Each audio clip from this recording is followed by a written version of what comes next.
Hello, everybody. I'm Justin Long, host of Straight from the Horse Doctor's Mouth, and I want to talk to you about something every horse owner dreads: emergencies.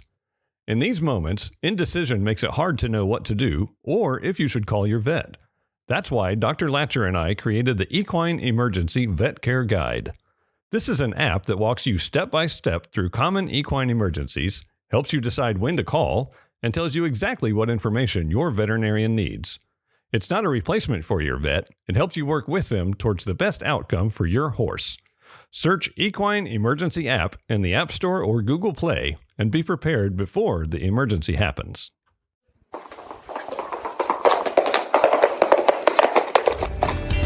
You are listening to the Horse Radio Network, part of the Equine Network family. Greetings, everyone. Coach Jen here, and thanks for tuning in to Horse Tip Daily, episode 1628. This time, Dr. Randy Raub, Equine Research and Nutrition Specialist at Sentinel Nutrition, joins me as we take a deep dive into extruded horse feed. And once again, I am so happy to welcome back to the podcast Dr. Raub. He is the Equine Nutrition Specialist for Sentinel Horse Nutrition and a horse guy. You might see him out there riding on a horse with surrounded by some cattle. Thanks for coming to the show today, Dr. Raub. It's my pleasure to be here. Thanks for having me. We're going to chit-chat a little bit about Sentinel Feeds. And Sentinel Feeds has a lot of different unique attributes that benefit the horse. It seems to me like everything you do with Sentinel Feeds, the reason you do it is to benefit the horse.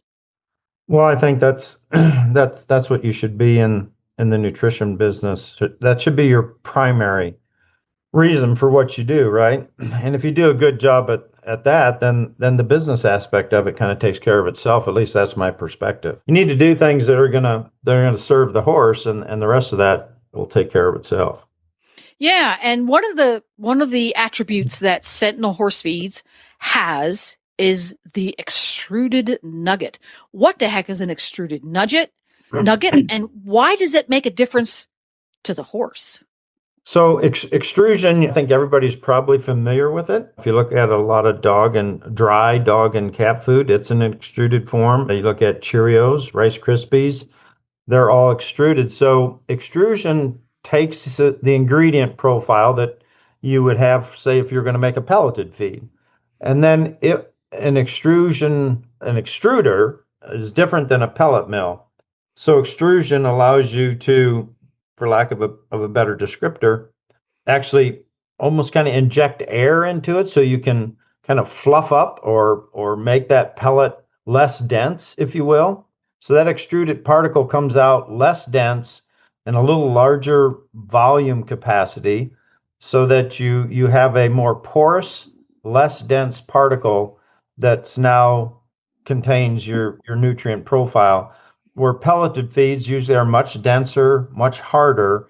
That's very opposite than what an extruded particle will be. So that's, if you can kind of look at a pellet and then just imagine it being expanded out and opening up and being more porous and more airy and more light, and that kind of give you an idea of what an extruded particle, or at least one of ours, would look like. So, correct me if I'm wrong, when you make a pelleted horse feed, some of the ingredients in that pellet are there specifically so that the pellet has the ability to maintain its shape and be produced effectively. Yeah, there are some ingredients that you might, depending on the ingredient profile, right? So like alfalfa, ground alfalfa, usually because of the little higher calcium content in alfalfa, that will tend to make a pretty good quality pellet. I don't know if you ever fed pelleted alfalfa. I have, and the little pellets are like hard as rock. Yeah, they are some of the hardest pellets on the planet. I mean, you'd shoot one out of a gun and kill somebody with an alfalfa pellet, depending. But, depending on how it's pelleted, the temperature and the pressure and the rate that it's run through there. But alfalfa as an ingredient will make a very hard pellet. You've got other ingredients that you can put in to a mix that also facilitates what the industry refers to as a quality pellet, right? That doesn't break apart very much, so that way you don't have very many fines or dust particles in the bag, right? Whereas from a horse's perspective, you don't really want that really hard pellet, even though from a production standpoint, it's good because you have less fines and you have less customer complaints, etc. But from the horse's perspective, they want something that's quite almost dissolvable in their mouth, a very softer type of pellet that almost disintegrates in the moisture content of their saliva. And extrusion will do that, but what's interesting about extrusion is those particles are almost kind of glued together in that nugget, so that you oftentimes will have less fines in an extruded bag of at least how we extrude feed compared to a pelleted of the same type of formulation. So from my perspective, extrusion it just solves a lot of issues from A to Z. Less fines, maintains that shape and consistency to a greater degree, but yet it is, in my opinion, without a doubt, a superior form of bagged particles for horses to consume. Yeah, I don't think horses' mouths were designed to eat hard, crunchy things. They're designed to eat stemmy things and slightly stringy things like grass and hay, but not really hard, crunchy things. So if somebody has a young horse, weanlings and yearlings and even 2-year-olds, how can the process of creating extruded pellets and the advantages of those play into feeding these young horses? We have a product called Safe Start that is really incredibly popular in amongst broodmares. Folks have broodmares and weanlings, yearlings that they're growing both to show and as sales prospects, and we've had a tremendous following for that product. And one of the reasons that is that when you're feeding a young growing horse, they're demanding a lot of nutrients, right, during that growth phase. And you want to provide them those nutrients. And if you can do it in a very highly digestible form of nutrients, which extrusion helps to facilitate digestibility of the ingredients, no matter what the ingredient, you'll enhance the digestibility of it. So you're better ensuring nutrient delivery to that young growing horse.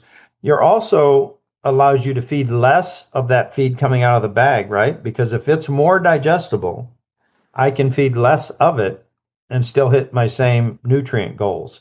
So if I feed less of the actual feed out of the bag, that leaves more room for the most important component of any horse's diet, and that's the forage component.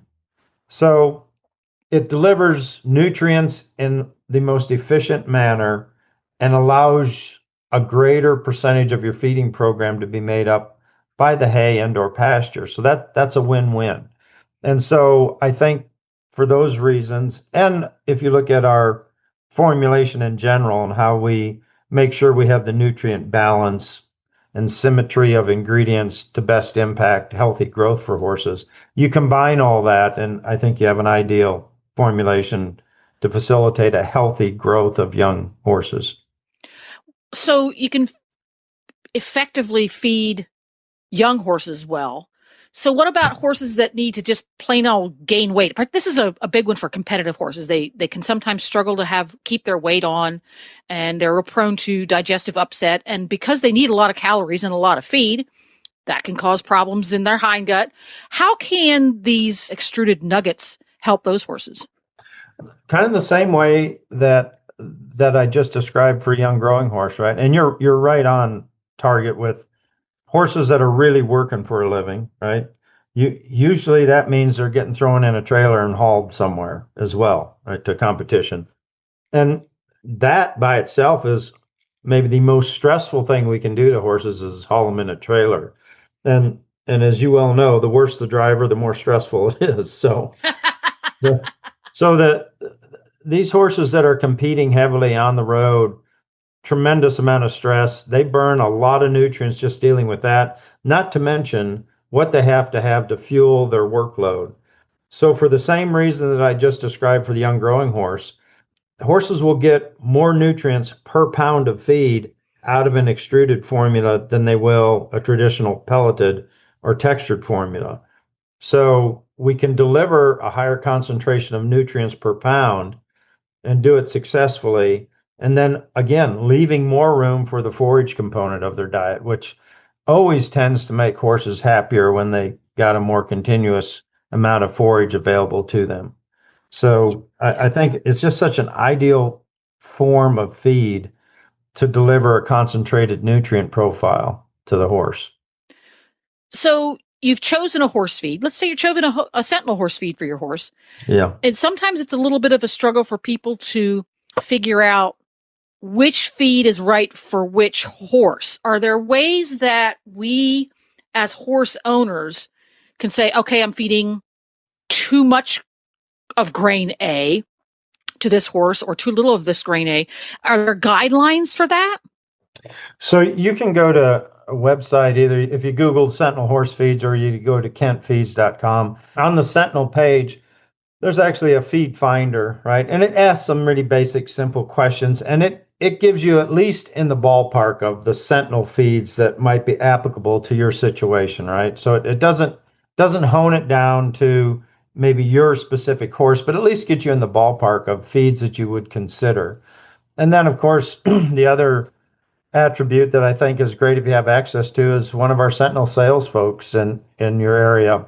Find out who they are and where they are, and they are some of the best trained folks out there, and they certainly can help you.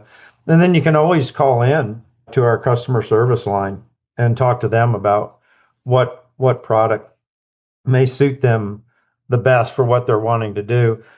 And the other thing about Sentinel, when you're looking at, well, what feed should I use? And then the question comes up about transitioning from what you were feeding, if it was a pelleted feed, to an extruded feed. And the transition is similar, right? You take a 5 to 7 day period and gradually wean them from what you were feeding them over to what you're going to feed them. Like any feeding change, you do it slowly over a period of time. But the thing you have to keep in mind about our extruded products is if you take the typical scoop and fill it up with the typical pellet, that's going to be about 3 pounds on average, right? Depending on the size of your scoop. If you were to do that same scoop with our extruded particles, it would be about 2 pounds. Okay. So a pound of extruded particles is going to take a larger volume than a pound of pelleted feed. And you know as well as I do, horse people say, yeah, I feed 2 scoops in the morning, 2 scoops at night.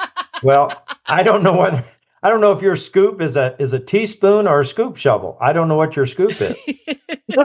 So it's really important that whatever you were feeding that pelleted diet with, you're not going to get the same pounds in that size of a scoop, right? So it's going to look like, oh gosh, I got to feed more. Well, you're not feeding more on a pound basis, but you will be feeding more on a volume basis. Because there's lots of air inside that extruded pellet. Yeah. Exactly. Yeah. That makes sense. That makes perfect sense. Yeah.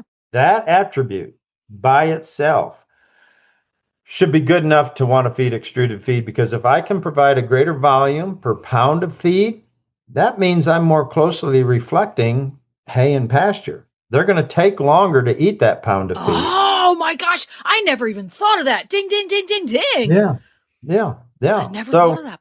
Not only are they going to take longer to consume, they're going to have more jaw movements per pound of that feed. And horses salivate by moving their jaw. They're not like you, I, or a dog that salivate by look or smell of food. Horses actually have to physically move their jaw to generate saliva. So if that horse has more jaw movements per pound of the concentrate feed you're pulling out of a bag, that's creating more saliva. That's a good thing, because that's one of the coating agents that helps buffer the stomach against acidic conditions. And there's also some other neurological things that we think go on as a horse moves its jaw to better facilitate healthy digestion. So just in addition to increased digestibility, you've got that going for you when you feed at least our extruded products. And Sentinel has a wide variety of different Sentinel products. And maybe next time you stop by, Dr. Raub, we can chat a little bit about the different formulas you have available, because you quite literally have something for every horse, every type of horse, and every feeding situation. I was driving around the website the other day, and I was amazed at how many different products you guys have. And you can go to feedsentinel.com/podcast. And right there on that home page where you land, there's a little green bar. It's right next to the horse's muzzle. So cute. Just hit that feed selector button and it will take you over there and help. Or if you're like me, you just hit the all button and look at all of them and read every single description and memorize every single nutritional profile because we're horse people and it's fun. Right. You kind of like to see the whole smorgasbord so you can then make your own choice accordingly. Well, and it's good to look at all the different options because just like you talked about the horse eating a larger volume of food, even though it's not dense, it's not heavy, he's not eating more pounds. He's not eating more pounds. He's not eating more pounds, he's eating more volume. Therefore, he's getting closer to mimicking his God-given need to chew for a long time. It's not something I ever even thought of. So when you just drive around there and educate yourself about the many, many different product lines you guys have available, you're going to have light bulb moments. You're going to say, wow, I never even thought about that's an important fact for me and my horses. So that's great stuff. Well, thanks for stopping by, Dr. Raub. And again, you can find out more by going to feedsentinel.com/podcast and learn more about Sentinel Feeds. Very good. Well, thanks for having me. You have a great day. Well, there you have it. Horse Radio Network has thousands of engaging podcasts for horse people, and you can have them sent right to your phone. Just subscribe via your favorite podcast player. This is Coach Jen, and I will be back again soon with another tip. Until then, go ride your horse. The Horse Radio Network and the Horse Radio Network hosts are not responsible for statements made by guests on the Horse Tip Daily. Please use your own judgment when listening to the tips on this show.